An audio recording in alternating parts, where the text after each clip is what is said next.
Скъпи дядо Коледа, тази Коледа не искам подаръци. Само искам да зарадвам семейството си с коледно чудо. И така, малката Ана хукна бързешком към пощенската кутия, за да изпрати своето писмо до дядо Коледа. Писмото, изпълнено с надежда и топлина, бързо намери пътя си до Северния полюс, а дядо Коледа и Снежанка веднага се заеха да го изпълнят. Но щяха да имат нужда от всички свои помощници. Вижте го!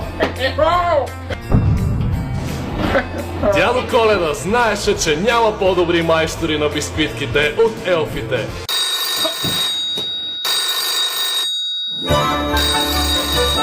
Ало! Да! Да, Радмано, чао! Шефа! Шефа? Шефа! Шефа! Да! Шефа! Те веднага се заеха